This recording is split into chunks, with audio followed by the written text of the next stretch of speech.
Has been absolutely horrifying, Minar, as someone who has covered the conflict for over a decade, to see the genocidal bloodlust, I think, and to kind of harken back to the days just after 9/11, where you see this incitement, this genocidal incitement and bloodlust take root. And it makes me feel like we've learned nothing from the Iraq War, the complicity of the corporate media selling the lies that brought us into the Iraq War, which was the gravest atrocity in the modern era. And I would argue that this is similar, and we'll see where this goes. But it's the same thing.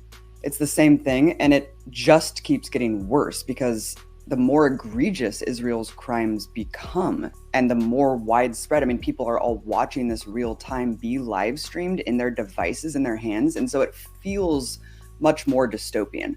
Because during the Iraq War, of course, we all knew what was going on, but it really took something like WikiLeaks to expose how civilians were dying in mass. And, you look back at eras like Vietnam and Korea, and we kind of take stock looking at real history and unpacking, what really happened in these horrific, heinous war crimes.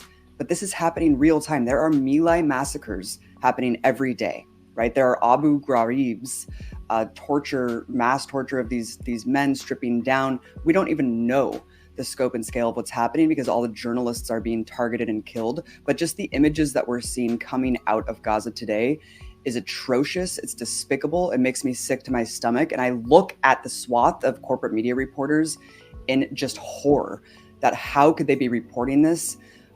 And how could they not be reporting what is actually going on? How could they not be calling out the complicity of their colleagues when the other colleagues that all should be like a journalist family, that we all have each other's backs, and they are getting targeted with targeted assassinations on the ground in Gaza by the dozens? I think, you just released a great video yesterday that the number is over 80. So it's beyond comprehension, honestly, that this is where we are, that the Western world is sitting back, allowing this to happen, facilitating it, giving more and more Hellfire missiles as we're seeing a genocide unfold in the most atrocious way.